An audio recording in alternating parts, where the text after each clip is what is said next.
बड़ी खबर इस बीच इसका रुख कर लेते हैं, जहां मालेगांव ब्लास्ट केस में फैसले पर ओवैसी का भी बयान सामने आया। मालेगांव ब्लास्ट केस में फैसला निराशाजनक ओवैसी ने बताया। कहा, जानबूझकर मामले की सही जांच नहीं की गई।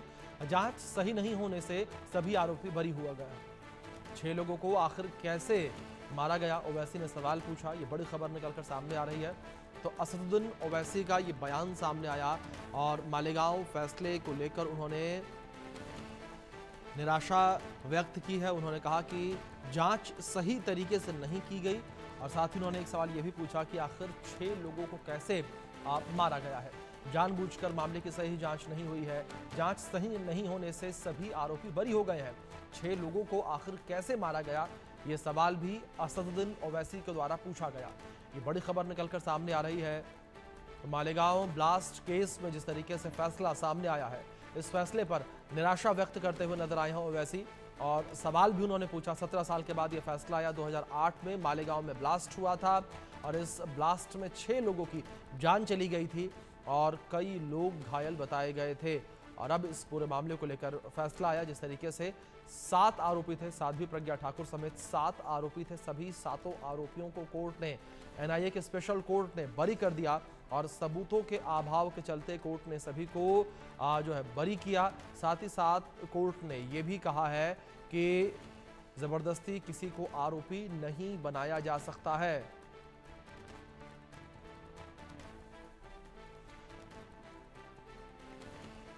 वहीं लगातार अब जिस तरीके से मालेगांव ब्लास्ट को लेकर फैसला सामने आया है, कई सारे बयान भी निकलकर सामने आ रहे हैं। राजनीतिक गलियारों में किस तरीके से हलचल तेज हो गई है, देखिए आप। मैं कहूंगा कि आज का दिन ऐतिहासिक भी है और प्रसन्नता का भी है। और प्रसन्नता का इसलिए है कि यूपीए गवर्नमेंट में एनआईए, यूपीए गवर्नमेंट ने जो सरकारी संस्थाएं थी उनको दुरुपयोग करने का एक खेल चला था और इस्लामी आतंकवाद का उस समय जब चर्चा होती थी तो यूपीए की जो गवर्नमेंट है उसने एक नया आतंकवाद पैदा कर दिया जिसको हिंदू आतंकवाद के नाम से संबोधित करने लगे। और यूपीए गवर्नमेंट का ये जो नैरेटिव था हिंदू आतंकवाद, उसको सत्य साबित करने के लिए जो भगवाधारी साध्वी प्रज्ञा जी थी और तमाम और लोग थे जो सनातनी प्रवृत्ति के थे, उनको उन्होंने झूठे आरोपों में डाल दिया। आज ये सिद्ध हो गया कि हिंदू आतंकवाद नाम की चीज नहीं होती। इतिहास में दुनिया में पहला धर्म एक ऐसा है जिसने कभी किसी दूसरे धर्म का अनादर नहीं किया, ना ही कभी किसी देश पर किसी हिंदू शासक ने आक्रमण किया या उसको अपने कब्जे में लिया। इसलिए हिंदू आतंकवादी नहीं हो सकता। अगर आतंकवादी है तो वो हिंदू नहीं हो सकता का ये कथन आज भी सार्थक हुआ है एनआईए कोर्ट के निर्णय के बाद में। कोई धर्म के आधार पे आतंकवाद नहीं होता है। ना हिंदू आतंकवाद होता है, ना इस्लामिक आतंकवाद होता है। हर धर्म प्रेम, सद्भाव, सत्य और अहिंसा का रूप है। ना हिंदू आतंकवादी हो सकता, ना मुसलमान हो सकता है, ना सिख हो सकता, ना ईसाई होता है। केवल कुछ लोग होते हैं जो कि धर्म को नफरत की तरह उसका हथियार उपयोग करते हैं, वही आतंकवाद को जन्म देता है। जो दोषी हों उनको सजा मिलनी चाहिए। आम जनभावना यही है देश की कि जो आरोपी हैं, जो जिन्होंने इतनी बड़ी घटना की है, उनको सजा मिलनी चाहिए। रिपोर्ट मेरी जानकारी में नहीं है, मैं डिटेल में रिपोर्ट नहीं पढ़ी है मैंने। किया फिर ये अभी किसने किया? पुलिस ने सारी कड़ियों को जोड़ करके भेजा था, फिर ये किसने किया? आर कोर्ट के फैसले के ऊपर मैं टिप्पणी नहीं कर सकता। ये आगे कोर्ट के अंदर जाए, कोर्ट में आगे जाकर के इसकी समीक्षा हो। लेकिन ब्लास्ट हुआ था, इसमें तो कोई दो राय नहीं है। आतंकवाद का चेहरा कोई हिंदू और मुसलमान नहीं होता। आतंकवाद आतंकवाद है। आतंकवाद को हिंदू और मुसलमान में नहीं बांटा जा सकता। सदरी कोर्ट का जो निर्णय है स्वागत योग्य है कि 17 साल बाद ही सही सत्य तो मिला, सत्य में जयते तो हुआ। 7 आरोपियों को बरी कर दिया गया है, निर्दोष करार कर दिया गया है। सोचिए कि इन 7 आरोपियों के जीवन में 17 साल कैसे बीते होंगे। सामाजिक बहिष्कार हो गया, इनको हर ढंग से लोगों ने नकार दिया। इनकी जो इमेज है, इनकी जो भूमिका है, वो संदिग्ध बताई जाने लगी। आज जाके उनको न्याय मिला। लेकिन साथ ही साथ ये प्रश्न भी उठता है कि 17 साल लग गए न्याय मांगने में। हम आदरणीय कोर्ट महामहिम का बहुत बहुत धन्यवाद देते हैं कि देर आए दुरुस्त आए। और कोर्ट ने ये भी कहा कि आतंकवाद का कोई धर्म नहीं होता। आपको याद होगा जब ये आरोपी पकड़े गए थे और ये मालेगांव ब्लास्ट हुआ था तो कुछ इक्का दुक्का नेताओं ने कहा था कि भगवा आतंकवाद। मैंने भगवा अपने दिल से लगा रखा है। भगवा कभी आतंकवाद नहीं हो सकता। हमारे साथ प्रफुल्ल पटेल हैं। सर, मालेगांव ब्लास्ट मामले में आरोपियों को कोर्ट ने बरी कर दिया है और कहा है आतंकवाद का कोई धर्म नहीं होता, क्या कहेंगे? बिल्कुल सही बात है, आतंकवाद का कोई धर्म नहीं होता है। अभी पहलगाम में इतनी बड़ी घटना हुई, धर्म के आधार पर चुन चुन कर लोगों को मारा गया, लेकिन अंत में तो वो आतंकवादी है, अंत में वो पाकिस्तान द्वारा प्रेरित है। तो जो भी आतंकवाद या अप्रिय घटना हमारे देश में होती है, हमारे भारतीय संविधान में पहले हमने देखना चाहिए कि वो भारतीय है। मज़हब और धर्म जाति के आधार पर हम कभी नहीं ये सब बातों का फैसला करते। आज न्यायपालिका भी संविधान के तहत बनाई गई है। न्यायपालिका ने जो फैसला दिया उसको हम लोगों ने स्वीकार करना है। लेकिन इसके अलावा सर, उस समय आप केंद्रीय मंत्री भी थे और 2008 की घटना है, भगवा आतंकवाद कहा गया था कांग्रेस की ओर से, और अब क्या ये खत्म हो गया? देखिए, आतंकवाद अपने आप में ही गलत है। उसका जितनी निंदा करे, उसको रोकने की जितनी कोशिश करे, वो हम लोगों ने करनी चाहिए। आज केवल अब वो टाइम पे क्या शब्दों का चयन हुआ ये मतलब नहीं है। उस घटना के बाद जो भी इंक्वायरी हुई, उसकी जो न्यायपालिका में जो सुनवाई हुई, उसमें जो भी न्यायपालिका ने फैसला दिया है उसको हम लोगों ने स्वीकार करना। मालेगांव में जिस प्रकार से हिंदू आतंक के नाम पे कांग्रेस ने हिंदू संतों को और हिंदुत्ववादियों को गिरफ्तार किया था, फर्जी केसों में फंसाया था, आज वो सभी बाइज्जत रिहा हो गए। यह अपने आप में उनकी रिहाई कांग्रेस के छद्म निरपेक्षता के गाल पर एक बहुत बड़ा थप्पड़ है। यह समझना होगा कि जिस तरह से कांग्रेस ने एक प्रोपगेंडा फैलाया था, भगवा आतंकवाद, हिंदू आतंकवाद, वो जानबूझ के फैलाया था मुस्लिम तुष्टीकरण के में अंधे होकर के कि मुस्लिम आतंकवाद जो इस्लामिक आतंकवाद है उसके अगेंस्ट में कैसे हिंदू आतंकवाद एक दिखा करके और बराबर उसमें भी निरपेक्षता दिखाई जाए, जबकि हिंदू आतंकी होता ही नहीं। हिंदू तो पूरे विश्व को परिवार मानता है।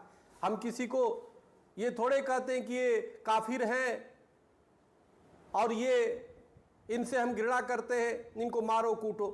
लेकिन दूसरी तरफ जिस प्रकार से कांग्रेस ने अपनी नीचता का, शासनकाल में नीचता का परिचय दिया था, आज उसका खामियाजा पूरे देश में कांग्रेस भुगत रही है। लेकिन आज माननीय कोर्ट ने जो न्याय दिया है, मालेगांव में सभी को रिहा किया है, यह अपने आप में कांग्रेस को चुल्लू भर पानी में डूब के मर जाना चाहिए। कांग्रेस अब बेनकाब हो चुकी है कि वास्तव में हिंदू विरोधी थी, वास्तव में हिंदुओं के खिलाफ एक साजिश इन्होंने किया था। इसको प्रायश्चित करने की आवश्यकता है और देश की जनता निश्चित रूप से कांग्रेस को सबक सिखाएगी और कांग्रेस के नेता अध्यक्ष राहुल गांधी, प्रियंका गांधी को तत्काल इस पर माफी मांगना चाहिए, माफी मांगना चाहिए देश से। बहुत बहुत धन्यवाद। हरिओम, राम राम। हमारे साथ मौजूद हैं सपा सांसद अफजाल अंसारी। सर, मालेगांव ब्लास्ट में गया हूँ, उन सबको बरी कर दिया गया है क्योंकि सबूत उनके खिलाफ नहीं थे, क्या कहेंगे? देखिए, जब ये घटना घटी थी तब उस वक्त जांच एजेंसी एनआईए को ये जांच सौंपी गई। उस समय जो जांच की कमेटी थी उसके मुखिया थे, शायद आपको भी याद हो, स्वर्गीय हेमंत करकरे साहब, जिन्होंने बड़े ही सलीके से इस मामले की जांच करके तमाम ऑथेंटिक साक्ष्य संकलित किए और सच्चाई के चेहरे पर पड़ी नकाब हटा दी। बहुत से लोग जो पर्दे के पीछे किसी तरह की आड़ लेकर के और ऐसी घटनाओं को अंजाम दे रहे थे, सबको उजागर कर दिया। देश में उस समय भी जो फंडामेंटलिस्ट विचार के ताकतें हैं उनको बड़ा झटका लगा था। अभी खुलता जा रहा था मामला। उसी समय एक और बड़ी घटना घटी जिसमें विदेशी आतंकवादियों ने ताज होटल पर हमला किया और ताज होटल का भारत पर हमला था। उस घटना में उन आतंकवादियों का मुकाबला करने के लिए हेमंत करकरे साहब भी मैदान में आए और उसी घटनाक्रम के दौरान उन्हें गोली लगी, वो मारे गए। आज भी देश में लाखों करोड़ों लोग यह मानते हैं कि हेमंत करकरे को जानबूझकर गोली का शिकार बनाया गया ताकि अब रहस्य पर्दा न उठे। लेकिन बीजेपी ये कह रही है कि उस समय कांग्रेस ने जो भगवा आतंकवाद कहा था, हिंदुओं को भगवा आतंकवाद कहा था। कांग्रेस, मैं ये मानता हूँ, मैं अपनी बात कर रहा हूँ कि किसी भी धर्म के पहचान के साथ किसी आतंकवादी की पहचान नहीं जोड़ना चाहिए। वो किसी भी धर्म का हो सकता है, किसी भी जाति का हो सकता है, और धर्म जाति की आड़ लेकर के वो अपनी बुराई को छिपाता है। तो इसमें ये नहीं आना चाहिए था। जांच एजेंसी जो थी, हेमंत करकरे कौन थे, वो कौन थे और किस तरह से एक एक तथ्य उन्होंने सामने रख दिए थे। अब न्यायालय का निर्णय है, उस पर टिप्पणी नहीं कर सकते, लेकिन इतना याद रखिए, जांच एजेंसी ने अपना काम किया था। हाँ, आगे और बड़ी होती, फंदा बड़े बड़े गले तक पहुंचता। उनके मार दिए जाने के बाद ये कार्रवाई तो रुकी। असली चिंता का विषय है कि अभियोजन जो है इसका बहुत कमजोर। कोर्ट के सामने अभियोजन अपने केस को साबित नहीं कर सका। यही तो कह रही है न्यायालय, किसको क्लीन चिट दिया, ये साबित नहीं कर सके। एक तरफ बॉम्बे बम ब्लास्ट कांड, उस समय जो आतंकवादी पकड़े गए, बाद में जब भी उन सब पे जो मुकदमा चला, उस समय जो वहीं महाराष्ट्र में अभियोजन ने जो तत्परता बरती, फांसी की सजाएं हुई, आजीवन कारावास की सजाएं हुई, कोई बच नहीं सका। लेकिन इस बार जब अभियोजन की मिली भगत से ऐसे लोगों को इनके करतूतों को पर्दे में डालना होता है, तो अक्सर ऐसा देखा गया है कि धर्म के चोंगे के आड़ में इनको बचाने के लिए छुपाया जाता है। तो बड़ी खबर मालेगांव केस से जुड़ी हुई है। राहुल गांधी का बयान सामने आया, कहा कि देश की नीतियां खत्म कर रही है सरकार, कुछ लोगों ने ताकत का गलत इस्तेमाल किया। राहुल गांधी का ये बयान सामने आया, उन्होंने कहा कि कुछ लोगों ने ताकत का गलत इस्तेमाल किया। बड़ी खबर ये निकलकर सामने आ रही है, कुछ लोगों ने ताकत का गलत इस्तेमाल किया। राहुल गांधी कहते नजर आएंगे। मालेगांव बम धमाके को लेकर जिस तरीके से एनआईए कोर्ट ने फैसला सुनाया, इसको लेकर अब राहुल गांधी का बयान सामने आया। देश की नीतियां खत्म कर रही है सरकार, कुछ लोगों ने ताकत का गलत इस्तेमाल किया, ये कहा राहुल गांधी ने। राहुल गांधी का ये बयान सामने आया।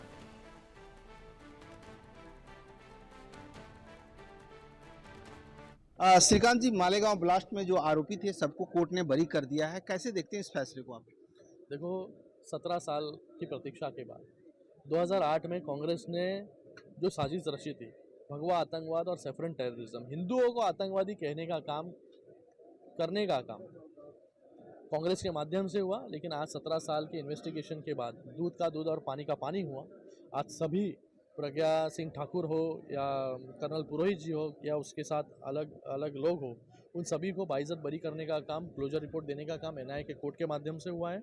और मैं कांग्रेस को ये सवाल पूछना चाहूँगा कि आपने जो नैरेटिव फैलाने का काम किया 2008 में, वही नैरेटिव 2 दिन पहले भी आप फैलाने का काम कर रहे थे। आपके ही मंत्री, पूर्व मंत्री पी चिदम्बरम जी ने स्टेटमेंट किया था कि ये आतंकवादी जिन्होंने पहलगाम पर हमला किया वो क्या पाकिस्तान से थे। मतलब सुरक्षा कर्मियों पर, सेना पर डाउट करने का काम, सवाल उठाने का काम, और उसी के साथ में इनडायरेक्टली भारतीयों को आतंकवादी कहने का काम ये पी चिदम्बरम जी ने किया है। मेरे को लगता है कि कांग्रेस ने इसके लिए माफ़ी मांगनी चाहिए पूरे देश के सामने। इन सभी जो इसके अंदर जब भी गृह मंत्री थे, इनके प्रधानमंत्री थे, इन सभी को मुझे लगता है कि देश से माफी मांगने की जरूरत है। इस फैसले के बाद भगवा आतंकवाद कहने का बाद तमाचा है और साथ ही नैरेटिव खत्म हो गया। तमाचा है, हिंदुओं को आतंकवादी कहने का काम यहाँ पर कांग्रेस के माध्यम से सिर्फ वोट बैंक की पॉलिटिक्स के लिए इन्होंने किया था, लेकिन आज कोर्ट ने उसके ऊपर एक जोरदार तमाचा जो है लगाया है। धन्यवाद। मनोहर केसरी, इंडिया न्यूज दिल्ली।